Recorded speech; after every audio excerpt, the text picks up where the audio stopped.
वक्त से पहले और किस्मत से ज्यादा पाने के लिए जरूरत होती है सही प्लानिंग की। आपके मेहनत की कमाई सही निवेश के जरिए न सिर्फ आपको एक सुकून भरी जिंदगी दे सकती है, बल्कि ये सुकून भरा रिटायरमेंट भी आपको दे सकती है। नमस्कार, मैं हूं कविता थपलियाल। योर मनी के खास शो फाइनेंशियल फ्रीडम में आपका स्वागत है। तो आप कैसे न सिर्फ अपने लिए बल्कि अपने अपनों को दे सकते हैं बेहतर भविष्य, एक सिक्योर भविष्य, हम आपको बताएंगे योर मनी के इस खास शो में। और इसमें हमारा साथ देंगे अपना पैसा.com के CEO हर्ष रुंगटा। हर्ष, आपका स्वागत है। तो हर्ष, आज इस खास चर्चा की शुरुआत हम करते हैं एक फ्रेश इन्वेस्टर के लिए निवेश स्ट्रैटेजी बताकर। आमतौर पर आजकल जैसे कि हम देख रहे हैं कि अवेयरनेस बहुत ज्यादा बढ़ गई है। जो यंगस्टर्स है वो निवेश करना चाहते हैं लेकिन जानते नहीं है कि कैसे निवेश करें। साथ ही जैसे कि हम कहते हैं कि निवेश की आप प्लानिंग कर रहे हैं, उसके लिए बहुत जरूरी है कि अपने लक्ष्य आपको डिसाइड कर लेने चाहिए। बिल्कुल। तो मेरे ख्याल से जो कहते हैं ना कि अगर आपको पता ही नहीं कि आपको कहाँ जाना है, कोई भी रास्ता आपको वहां ले जाएगा।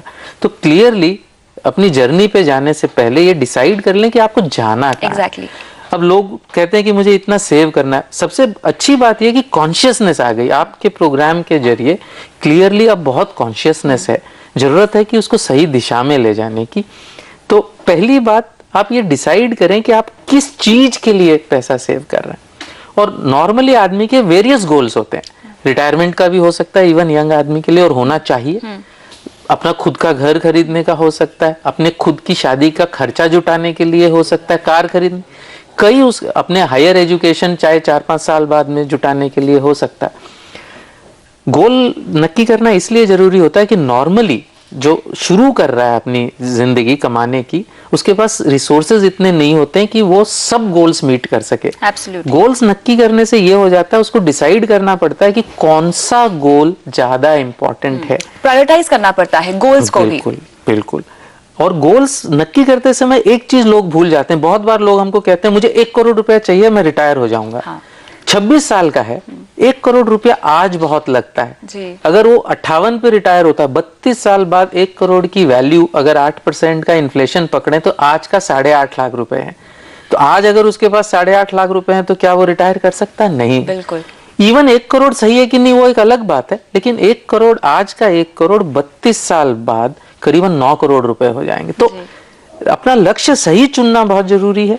और एक बार चुनने के बाद और प्रायोरिटाइज कर लिया, तो अब अगर गोल पास में, आपका सबसे इंपॉर्टेंट गोल है खुद का घर जी। अगर वो 5 साल में करना है तो उसके लिए आप कहाँ सेव करेंगे, वो थोड़ा इन्वेस्ट कहाँ करेंगे, वो थोड़ा अलग होगा। रिटायरमेंट के लिए अगर कर रहे हैं तो थोड़ा अलग होगा। बिल्कुल। और कैसे आप अपने गोल्स को अचीव कर सकते हैं, अपने लक्ष्य को अचीव कर सकते हैं, यही सब बताते हैं योर मनी में। तो चलिए शुरुआत करते हैं सवाल जवाब के सिलसिले के साथ। और हमारे पहले दर्शक बेलगांव से अनूप हमारे साथ जुड़ गए हैं। नमस्कार अनूप, अपना सवाल पूछिए। Good evening ma'am. Good evening. Welcome से। हाँ जी मैम, मैं एक फ्रेश इन्वेस्टर हूँ और मेरे को मंथली 1500 इन्वेस्टमेंट करना है थ्रू SIP। मैम, मैंने 3 फंड्स शॉर्टलिस्ट किए हैं। अच्छा। थैंक्स टू योर चैनल, मैंने आपका ये शो देख के इन्वेस्ट करना की प्लानिंग की है। मैम, मैंने 3 फंड्स शॉर्टलिस्ट किए हैं। ICICI through service index, UTI opportunity, और मैं कंफ्यूज हूँ थर्ड फंड में ICICI through focus blue chip और BNB पारिबस इक्विटी फंड में। अनूप, आपने कोई गोल्स डिसाइड किए हैं अपने लिए? आपने कहा आप 26 साल के हैं, तो कोई खास गोल्स जिसके लिए आप ये निवेश करना चाहते हैं? After 30 years I need money of 50 lakh. 30 साल के बाद आपको चाहिए 50 लाख। ठीक है, तो बहुत अच्छी बात है। इन्होंने अपना एक गोल तो निर्धारित कर लिया है। हर्ष यहाँ पे टाइम होराइजन भी दिया है 30 साल का, और कुछ रिसर्च भी की है इन्होंने। 26 साल के हैं ये। आपको क्या लगता है जो रिसर्च के मुताबिक इन्होंने अपने लिए फंड्स डिसाइड किए हैं या चुने हैं, वो सही है? मेरे ख्याल से फंड्स की बात करने से पहले सबसे पहले बात यह है कि 26 साल में सिस्टमैटिक इन्वेस्टमेंट कर रहे हैं, ये आपके प्रोग्राम की बदौलत है, तो बहुत ही एक अच्छी चीज है।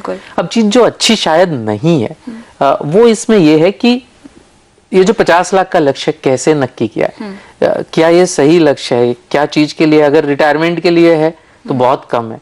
हम पूछ लेते हैं अनूप, कोई खास वजह जिसके लिए आपको ये 50 लाख रुपए चाहिए? मैम रिटायरमेंट के लिए और अदर पर्पस के लिए। रिटायरमेंट के लिए भी और अदर पर्पस के लिए भी। तो यहाँ पर शायद इन्होंने इन्फ्लेशन डेफिनेटली काउंटेड नहीं किया, जैसे कि हम चर्चा भी कर रहे थे हर्ष। तो अनूप जी 50 लाख रुपए आज से 30 साल के बाद अगर आप इन्फ्लेशन लेंगे तो आज के 4 लाख रुपए हुए। क्या अगर आपके पास आज 4 लाख रुपए हैं तो आप रिटायर हो सकते हैं? 4 लाख रुपए कुछ भी नहीं है। तो मेरे ख्याल से सबसे पहला काम आपको ये करना चाहिए कि मुझे पैसे रिटायरमेंट के लिए कितने चाहिएंगे, इन्फ्लेशन को टेक इनटू अकाउंट करके। वो करे बिना अगर आप सेविंग इन्वेस्टमेंट करेंगे तो मेरे ख्याल से सही नहीं होगा। सेकंड, फिर रहा रिस्क का सवाल, मतलब आप क्या रिस्क ले सकते हैं? वैसे तो 30 साल का आप इन्वेस्टमेंट कर रहे हैं तो क्लियरली रिस्क लेने की एबिलिटी अच्छी है। फंड्स जो मैंने पहला फंड नहीं चुना बट सुना अच्छे से, but UTI opportunities and ICICI focus blue chip तो मैंने सुना। पहला फंड कौन सा आप बात कर रहे थे? ICICI Pru service industry. So वो प्रिज्यूमेबली थीमेटिक फंड है। बट इवन फंड चॉइस करने से पहले क्या चीज में इन्वेस्ट करना चाहिए? तो अगर 30 साल के लिए करना है, मैं अज्यूम कर रहा हूं आपकी रिस्क प्रोफाइल अग्रेसिव होनी चाहिए, कम से कम मॉडरेट तो होनी ही चाहिए। तो डिपेंडिंग ऑन मॉडरेट की अग्रेसिव कितनी है, मेरे ख्याल से आपको अगर मॉडरेट है तो थोड़ा कम क्वांटम इक्विटी फंड्स में, लार्ज कैप इक्विटी फंड्स में, और थोड़ा सा आपको पीपीएफ में भी पैसा डालना चाहिए। लेकिन उससे पहले जैसे कि हम लक्ष्य की बात कर रहे थे हर्ष, आपको लगता नहीं कि इनको प्रायोरिटाइज करने चाहिए अपने गोल्स? अभी तक ये सिर्फ रिटायरमेंट की बात कर रहे हैं, अभी 26 साल के हैं, शादी नहीं हुई है, अब शादी होगी, जिम्मेदारियां बढ़ेंगी, लोग इन पर ज्यादा डिपेंडेंट वो बढ़ेंगे, तो उसके हिसाब से मेरे ख्याल से लक्ष्य प्रायोरिटाइज करने चाहिए। इनफैक्ट लक्ष्य के बारे में सोचना चाहिए अनूप जी आपको, इसलिए कि अगर आज आपने डिसाइड कर लिया कि मुझे रिटायरमेंट के लिए करना है, जब 4 साल बाद आप शादी हो जाएगी आपकी, तो उस समय आपको लगेगा कि नहीं, अब रिटायरमेंट तो बहुत दूर है, मुझे अब ये पर्टिकुलर घर लेना है मेरा अपना। अब आपने इन्वेस्टमेंट किया है 30 साल के मुताबिक, हो सकता है कि 4 साल बाद में उसमें नुकसान हो, पक्का हो सकता है, बिकॉज ये तो आपने 30 साल के नजरिए से किया है। अब आप तो ये गोल्स के बारे में आप सोचिए। मैं तो आपसे कहूंगा कि आप फाइनेंशियल प्लानिंग फर्म की मदद लीजिए और उसके बेसिस पर आप डिसाइड करिए कि कौन सा गोल ज्यादा इंपॉर्टेंट है। एक चीज और आपको सोचनी है, इनफैक्ट इन्वेस्टमेंट करने से पहले, फंड चुनने से पहले एक ये इंपॉर्टेंट है कि आपकी रिस्क क्या है।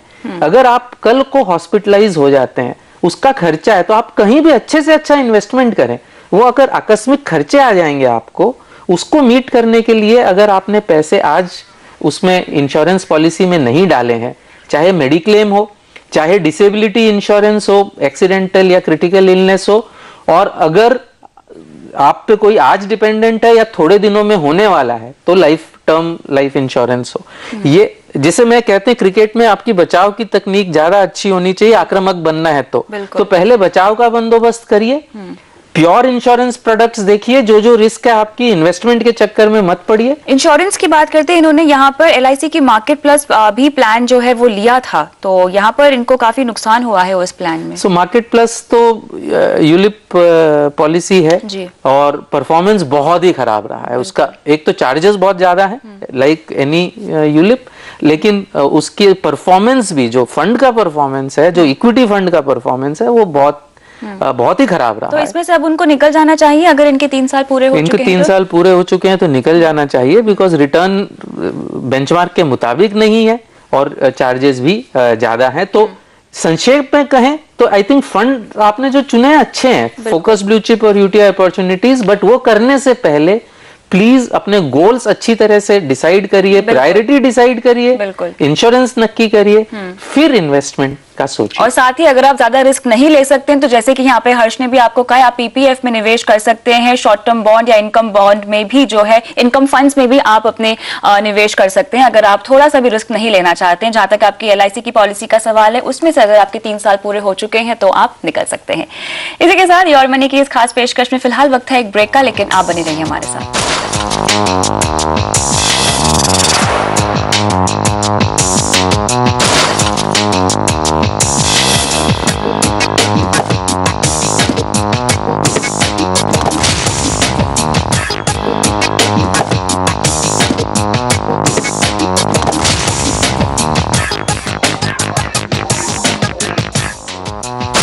योर मनी के खास शो फाइनेंशियल फ्रीडम में आपका एक बार फिर स्वागत है। आज सवालों के जवाब देने के लिए हमारे साथ है हर्ष रुंगटा। हर्ष, आगे बढ़ने से पहले अब जैसे कि हमने पहले बात की एक फ्रेश इन्वेस्टर से, इनकी तो शादी नहीं हुई थी, अब मिडिल एज की हम बात करते हैं जहां शादी हो जाती है, फैमिली प्लानिंग शुरू करना चाहते हैं लोग, यहाँ पे घर खरीदना चाहते हैं, उनके अपने अपने लक्ष्य होते हैं, गोल्स होते हैं जिनको वो अचीव करना चाहते हैं, तो क्या क्या बातों को ध्यान में रखना चाहिए इसे? तो सबसे बड़ी चीज उस एज में ये होता है कि कई लक्ष्य आपके तुरंत होंगे, कई लक्ष्य बाद में होंगे, और एक बैलेंस रखना पड़ेगा आपको, और हार्ड डिसीजंस भी लेने पड़ेंगे कि ये गोल मेरे से, अब हर आदमी चाहता है कि मेरा बच्चा हार्वर्ड जाए, और रिटायर भी अच्छे से होना चाहता है, अपना घर भी खरीदना चाहता है, लेकिन रिसोर्सेज उतने ही होते हैं।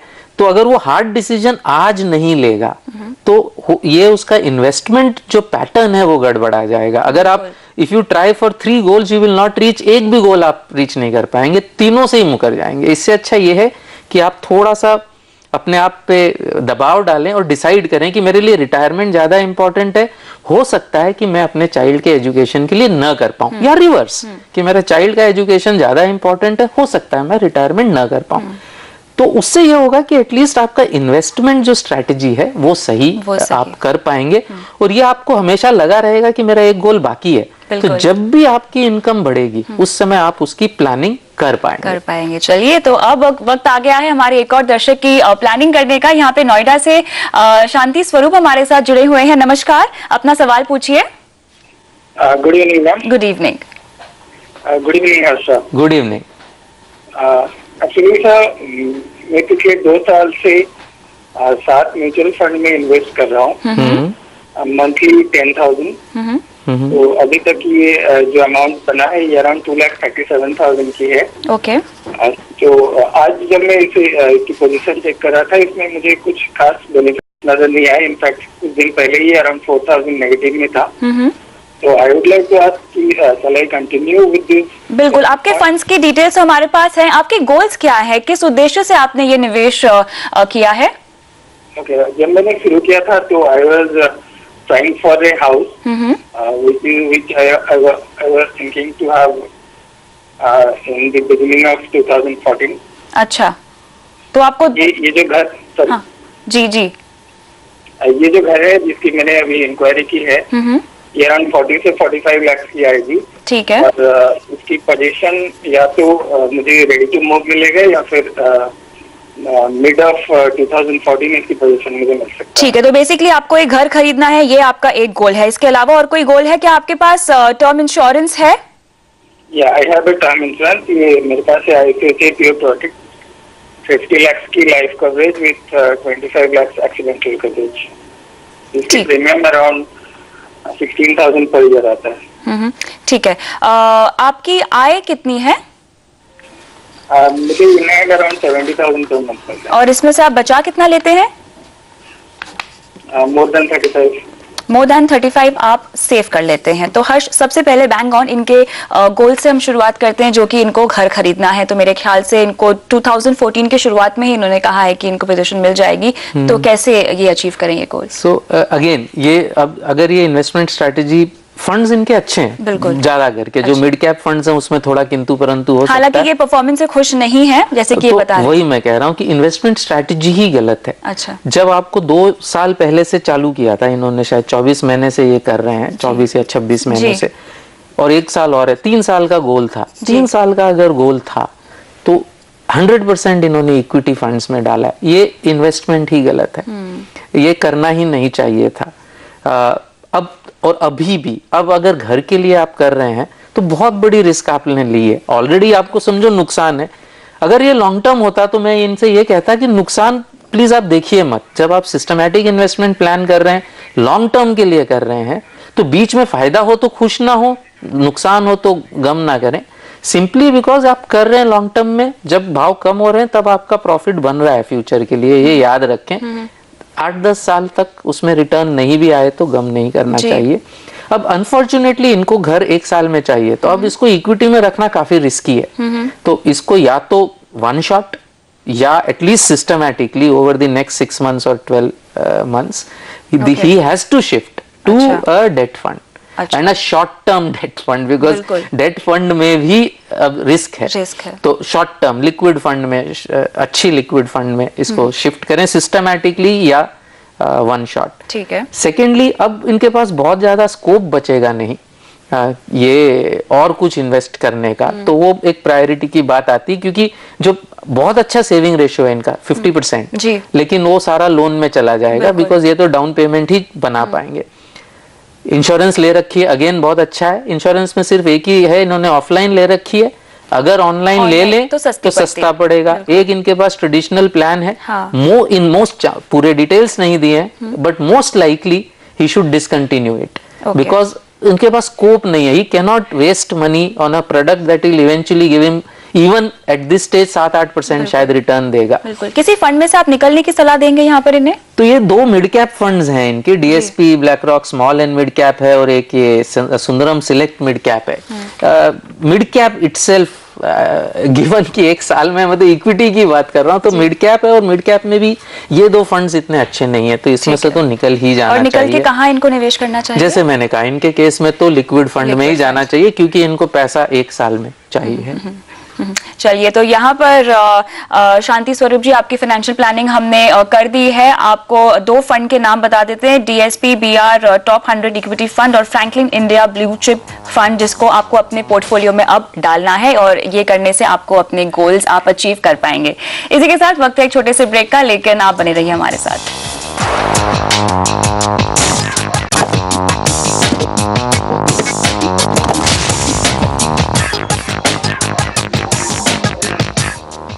योर मनी के इस खास पेशकश में आपका एक बार फिर से स्वागत है, और आज हमारे साथ हैं हर्ष रुंगटा। तो बढ़ते हैं अगले सवाल की ओर, इनफैक्ट अगले टॉपिक की ओर। हर्ष जो है, अब रिटायरमेंट का हमने फ्रेश इन्वेस्टर की बात कर दी, मिड एज इन्वेस्टर की बात कर दी, अब रिटायरमेंट की बात करते हैं। हमारे साथ चेतन गायकवाड़ हैं फोन लाइन पे। नमस्कार चेतन, सवाल पूछे। चेतन? हाँ चेतन, यहाँ पर लगता है हमारा संपर्क नहीं हो पा रहा है, लेकिन इनका सवाल हमारे पास है। हर्ष, ये इनकी उम्र का 24 साल है और इन्हें अपनी रिटायरमेंट प्लानिंग करनी है। ये काफी इंटरेस्टिंग पैक है। ये 10 से 11 साल के बाद रिटायर होना चाहते हैं, और 10 लाख इन्हें चाहिए 11 साल बाद तकरीबन।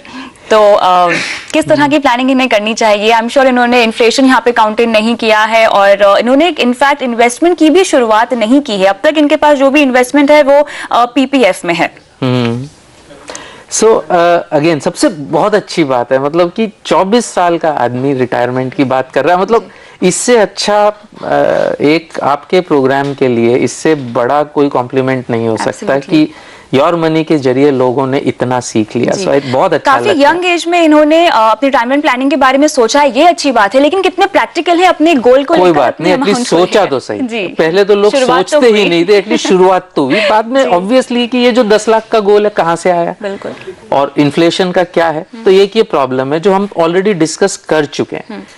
अब लॉन्ग टर्म की कर रहे हैं, दूसरे गोल्स कंसिडर नहीं कर रहे हैं, आज अनमैरिड हैं। Exactly. तो मेरे ख्याल से द सेम थिंग्स जो हमने दूसरों के लिए कहा कि अगर और कुछ नहीं समझ में आता है तो पीपीएफ में तो डालिए, वो तो सही इन्वेस्टमेंट है। कितना है अमाउंट वो भी नहीं लिखा, लेकिन पीपीएफ में तो कम से कम डालिए। और लॉन्ग टर्म के लिए डाल रहे हैं और रिस्क प्रोफाइल है तो आप लार्ज कैप इक्विटी फंड्स में भी डाल सकते हैं, और tax based large cap equity funds में डाल सकते हैं। अगर टैक्स डिडक्शन एक बचाव का भी साधन करिए, प्लानिंग करिए। आई थिंक अगेन इसमें आ जाते हैं कि प्लीज आप प्लान करिए, अपने लक्ष्य निर्धारित कीजिए, प्रायोरिटाइज कीजिए। और रिटायरमेंट के बारे में अच्छा है आपने जल्दी सोचा है, लेकिन थोड़ा सा प्रैक्टिकल होकर यहाँ पे सोचने की जरूरत है। और जहाँ तक इंश्योरेंस की बात है, इन्हें अपने लिए एक टर्म प्लान ले लेना चाहिए, ये तो आप सजेस्ट करना ही चाहेंगे। बिल्कुल बिल्कुल। चलिए, इसी के साथ बहुत बहुत शुक्रिया हर्ष, आज शो पर आके तमाम सवालों का जवाब देने के लिए। और योर मनी के इस खास पेशकश में फिलहाल इतना ही, लेकिन जाने से पहले सभी दर्शकों को स्वतंत्रता दिवस की बहुत बहुत शुभकामनाएं। नमस्कार।